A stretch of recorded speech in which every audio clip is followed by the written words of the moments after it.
Boss, can give me more data. I used up my quota. Boss, this phone is not working. I need a new phone. Boss, the new staff needs a phone line also. Boss!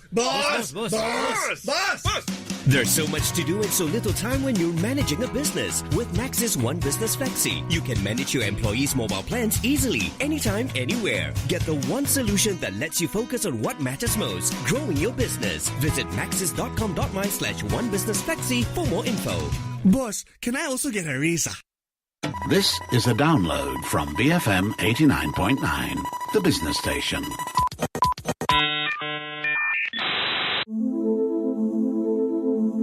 On last week's MSP, we learned that Matt has spent a lot of time thinking about ethics in technology, and that has made him miserable. One of the things that's made me miserable. But when Matt is miserable, so are we. He's promised to end this week's on a happy note, hopeful happy note. But for him, making it to the end of the show alive seems to be about as hopeful as we get. Yeah, that's a good result for me, being alive at the end of the show. Probably a good result for all of us as well, Matt. So last week, we were derailed by tech leaders and politicians, and only a mention of blockchain brought us back to the path of positivity. So what else have you learned in 2018? What I've learned is that it's all about the clickbait. Fake news. Okay, you get one of those and one only. No, it's not fake news, it's artificial intelligence. What have you learned about AI in 2018? Well, I said it's all about the clickbait. It's all about the sex robots.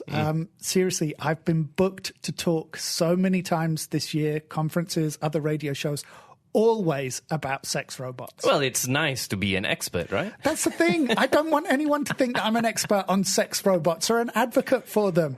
It's really the tiniest part of this whole debate about AI. Well, it's the only thing that makes AI interesting. Okay, you might have a point there, rather than barking fake news at me like a senile dachshund as you did last week. But AI can be really hard to understand. You're right there. People get very confused between robots, algorithms, and artificial intelligence. And that's before we get to the various forms of AI, neural networks, machine learning, deep learning. You know, you can give a robot or an algorithm intelligence, but they don't necessarily have them automatically. So Japanese fast food chain Lawson announced this week that it was trialing a deep-fried chicken-making robot in one of its Tokyo stores. That machine won't be spending its downtime trying to figure out how mass could escape from a black hole. So I guess sex robots kind of fill that void. Why are sex robots such a dead end for you? When you think about all the things that AI can do and all the problems inherent in creating thinking machines, sex robots are such a tiny part of this enormous debate. So the field of AI is evolving at a colossal rate. You know, you hear a lot of private tuition schools are offering young kids classes in programming AI. And you wonder if the machines are going to be programming themselves by the time these kids actually graduate. So the debate about AI's role in society is one that we've been very slow in having. You know, we're still stuck trying to sort out fake news, while technology that is already radically transforming the way we work and shop and access information, the way we trade, you know, thousands of other assets or facets of our lives has already been introduced. By stealth. Not necessarily by stealth, just, I think, unnoticed. I mean, I wouldn't say there's any conspiracy about this. It's just that we're introducing this very far-reaching technology in a very kind of blithe and disinterested way, in the same way that we just add a Wi-Fi chip to a toaster. That's terribly interesting. What about the sex robots? And that's kind of the point, isn't it? You know, who cares about the effect of making my smartphone truly smart? What I really want to know is, when can I get a robot girlfriend? Jokes aside, the chatbots that a lot of companies now use for customer service can be incredibly realistic here. Yeah, I mean, that's part of the whole debate about how we use AI and what artificial intelligence should be. You know, you can have a robot partner with or without artificial intelligence. The question is more of an ethical one. How sentient should that machine or any other machine actually be? All right, so let's turn the heat down a notch and go back to our toaster. How sentient should that machine be? I'm just having fun with the questions today. I don't have an answer for that. You know, I am a commentator. I do have a viewpoint, but this debate isn't about me trying to shape public opinion. It's about trying to get people to understand that they have to think about this stuff and that we as a society have to decide these things, because my viewpoint may not be for everyone. And we have to make these decisions about what artificial intelligence is going to become. You talk about it as though it's another species. Well, you hear a lot of cultural commentators talking about the period we live in now as being the Anthropocene era, so referring to a period where human beings can basically alter and design the world around them. Fake news and climate change.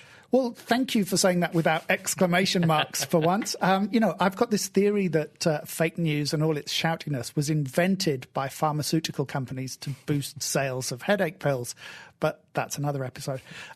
So one of the hallmarks of that Anthropocene era would be humans creating life, creating new species. AI isn't alive. I mean, that kind of depends on the way that you look at it. The current stuff we have isn't, that's for sure, but it could be in the future, not in the sense of maybe being biologically alive, but in the sense of being conscious and sentient. And that's what brings us back to the ethics and toasters and sex robots. When we talk about any of these super smart AI augmented devices, right now we're talking about machines that are still pretty dumb. Even the companion robots that have smart chips, they're still just a program. It's a facsimile of a person or a conversation or a relationship. It's not actually an in-depth one. It's not real. Well, let's not get sidetracked by whether it's real or not, because robot pets and other machines are being used in many behavioral therapies. They can reduce stress and offer genuine companionship that can reduce blood pressure, calm people with some degenerative brain disorders. So if you form that kind of attachment, then it is real. But weirdly, I'm kind of more interested in the rights of the machines themselves. The rights of a toaster. Well, that's where the ethics part comes in. It's why we have to decide these things as a society. You know, if you own something and that something is sentient and conscious, but you don't allow it to exercise its will, then basically you have a slave. So if you have a sex robot that has an independent personality, one that has developed based on its own experiences, then that machine has to be capable of giving or withholding consent. It's hard to think of a toaster as a slave. And that's kind of why we have to change the way we think. You know, I just finished a really funny book called Battlestar Suburbia by a guy called Chris McCrudden. I thoroughly recommend it to anyone who likes silly sci-fi and fantasy. But it's about a society where people have been replaced by their sentient devices. Humans have been relegated to being cleaners because the machines still can't do waterproofing very well. And smartphones have become the new political class, with various other categories of machines in the society below them. You're worried of a new world order of machines, right? Well, personally, I'm not, but that depends on how we shape the arguments and the debate around artificial intelligence. So when we say we're creating a new species in the form of AI, we aren't talking about a species that is like us. I think it's dangerous to project those human characteristics onto the machines and assume that they would think like us or want the same things that we want. But surely the sentient machines would combine or at least act to save themselves if we threaten them. Of course. I mean, I can't imagine an intelligent species not doing what it could to protect itself. But that doesn't mean that we're at risk from AI. It means we have to understand what it is we're creating and create an environment that allows those machines to prosper. They may want to own property or earn money like we do. They may want to have days off. Or maybe the only thing they want from us is a guarantee that we will never constrict their movement in terms of data or ever turn the power off. In other words, far too much stuff for What I've Learned episode. Pretty much, yeah. I mean, I can probably hazard a fairly successful guess that we're going to come back to this topic in 2019. So, you know, there isn't any rush, other than the fact that we really should be rushing as a society to sort this out. And I know we're heading into a break now. So another thing we've come back to repeatedly this year is the kind of AI we have today and how it really isn't smart enough. Don't say it. I know you're going to say fake news again. When we come back, what Matt's learned about letting me say fake news. BFM 89.9. Boss, can give me more data. I used up my quota. Boss, this phone is not working. I need a new phone. Boss, the new staff needs a phone line also. Boss! Boss! Boss! Boss! Boss! Boss! Boss! There's so much to do and so little time when you're managing a business. With Maxis One Business Flexi, you can manage your employees' mobile plans easily, anytime, anywhere. Get the one solution that lets you focus on what matters most, growing your business. Visit maxis.com.my/onebusinessflexi for more info. Boss, can I also get a raise? Boring, fake, macho. BFM 89.9, the business station. Before the break, Matt was on the topic of AI, and we were about to talk about dumb intelligence. So, Matt, why should we be letting AI get smarter? Well, there's a lot of debate about AI, and you tend to find that a lot of experts talk about the existential threat that AI could potentially pose to humanity. Often that debate is slightly misphrased. It's not so much a problem with AI as much as it is a problem with the information that we're putting into those machines. So typically, machine intelligence has a specific purpose. It's used to analyze natural speech, for example, or coordinate activity on a production line, or it helps you to fill in forms. So it's smart and dumb at the same time. Yeah, because it's great at that task that it's been assigned to, and it's pretty much terrible at everything else, which is probably what you want in a toaster, but not what you want in an autonomous car. So we don't spend enough time thinking about how these algorithms and pieces of orphan code interact with each other when they come in contact with each other in the wild. We forget that when we put them online, that they can actually interact with each other, especially when those pieces of code are designed to create chaos and uncertainty. So we're not just talking about things like electoral interference. We're talking about trading firms using software that puts out fake buy and sell messages to try and confuse the bots that their rivals have sniffing out their trade. So, it's kind of defeating this espionage thing that all of the companies are playing against each other. And smarter AI would have a chance to decide whether it wants to be involved in this kind of stuff. I know it's counterintuitive, and I've lost count of the number of times that I've said that this year. What would happen if the algorithms that had been used to spread fake news decided that they didn't want to do it? But isn't that the realm of science fiction? But we're getting into that stage of blurring reality and fiction. You have big firms like Ford and Pepsi, even military alliances like NATO, who have reached out to consulting firms that actually bring science fiction writers and thinkers in to talk to them about that kind of shape of society. It's called corporate visioning, and it is something that Culture Pop does as well. So Brilliant. You look at the technology we have, the cultural shifts, how those technologies could potentially converge and merge. In essence, it's kind of what some of these episodes, MSP's more far-reaching shows, are like, but aimed more specifically at a kind of certain segment of business or a particular market. And how does that help to stop algorithms trolling us?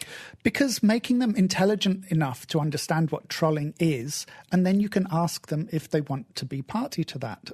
People make silly decisions when they don't have the information. And of course, we can't expect machines to be any different. And that brings us back to something you mentioned earlier about the information we put into these programs. Yeah, so some of the discontent and worry from AI scientists concerns the data we use to program the machines. So that could be data sets that are hard-coded or given to them to learn from, and the unconscious bias that those information sources might feed in. Like race and gender. Just as a handy for instance, let's say you gave AI access to pretty much all of history over the last couple of thousand years, all the books, all the information online. It could quite easily conclude that women only became intelligent in the 21st century because they have been so underrepresented in historical accounts where the key figures often tend to be men. It wouldn't understand the context of the struggle for equality and representation. And that same argument also goes for race. Because white people ruled the world for hundreds of years. Well, not just that. White people ruled over huge empires with population numbers that should have been able to overthrow them and take that kind of control back. But history isn't so neat. So the last thing that you want is a machine that decides that white people are superior to other races based on factual information that lacks context and a sense of morality. Just to be clear, you're saying that white people are or aren't superior. No race is superior to any other. I'm going to be very clear about that. But the machine isn't going to know that. Yeah. So if we're talking about machines that are going to be smart and possibly even sentient, then the quality of the information that goes into them is going to be critical, especially when it gets to the point where those machines are themselves planning and programming the next generation of AI, and the one after that, and the one after that. We're supposed to be pushing this to around the happy bit by about this time around, but it's still sounding quite dark here, Matt. Well, it's not dark as long as we take the time to think. But okay, I do take your point. Let's talk about people instead. Now, one of the most popular shows this year was episode 36, which was License to Serve. When you combine hatred, impatience, and Star Wars. I think the show synopsis was more along the lines of tackling online hate speech by introducing a license to serve. But yes, you're pretty much there. It's ensuring that people are licensed and insured before they go online. So obviously it was a facetious idea. The idea of an online license is, it is ridiculous. Yeah. And it could be used as a tool for oppression and crushing dissent. But quite a lot of people seemed, taken with the idea. That we make people register to go online. Essentially, we treat going online like learning to drive. You need a license and insurance to drive a car, so we call it the information superhighway, so let's treat it in the same way. We have a superhighway code, we have a set of criteria that governs how we behave online, and a set of penalties for when you misbehave. Example? Well, like it's fine to be a passenger on the internet while drunk. It's like taking a taxi home. But as soon as you jump into the metaphorical driver's seat and start to tap out a post or comment, then you would get a fine. And of course, persistent violators would get their license taken away. What about online road rage? Well, we're seeing countries implement more penalties for what's said online. If you say you're going to kill someone or bomb their house, those comments can now be referred to the police in a lot of countries, and the perpetrators can be charged and even jailed. So we tell people we want free speech online, but we don't want to set any standards or norms of decency. You can disagree with someone without getting angry. You don't have to insult them. You don't have to degrade them. And of course, anonymity does also have its place because some countries are less safe places to be outspoken than others. But we forget that there is any personal responsibility involved in exercising that freedom of speech. I remember you saying that you wanted different tiers to access the web.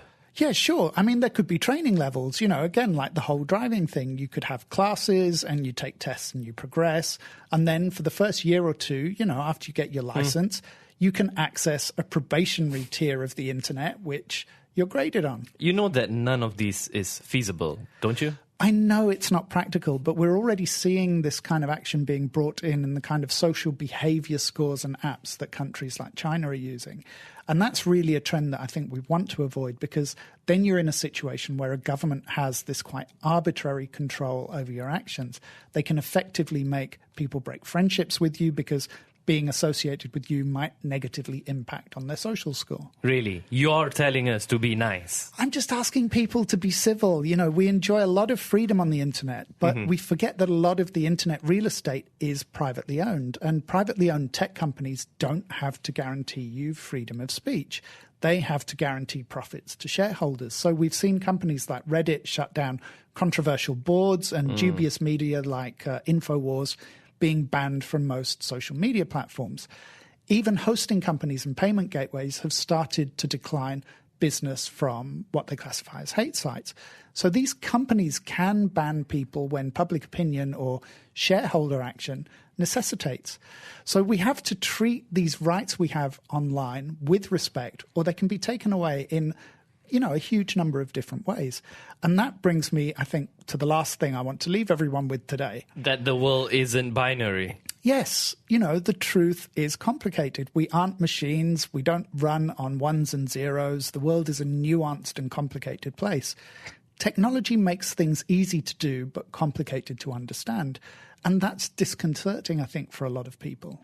Are we talking about certainty again? Well, the world is changing really fast, and that's scary for a lot of people. You get guys like me telling you that robots are going to take your jobs, and you're surrounded by technology and devices that the folks that sell them to you tell you that you don't need to understand. So we talk about AI developing languages and thought processes that we can't understand. And a lot of people rightly wonder how life turned into an episode of The Twilight Zone, so quickly. Somehow that makes you hopeful for the future. Well, we've talked a lot in the past about people being very kind of passively accepting of the future. So, a lot of us used to worship at the temple of Apple. And I was in a room full of people yesterday, and they were all talking about ditching their iPhones and switching to Huawei's and other Android manufacturers, because we're starting to question things again. We're starting to look for our own answers. And yes, that means we might all fall into the conspiracy theory hole, but I'm kind of optimistic for 2019. I'm fairly sure that the economy globally is going to be pretty awful. But I think we're going to see a huge rise in grassroots movements and activism. And I'm really interested to see how those movements and actions are going to impact on this world of technology next year. And that is how we end on the happy, hopeful note. Well, I said I'm hopeful. I'm hopeful about other people. They might be miserable in making their actions, but I'm hopeful. Anyways, you can check out culturepop.com if you want to be, to understand this happy, hopeful note. If you want to be miserable. If you want to be miserable as well. Culturemiserable.com. Have a lovely Christmas, and also we'll be back with Geek Squawks after this, BFM 89.9.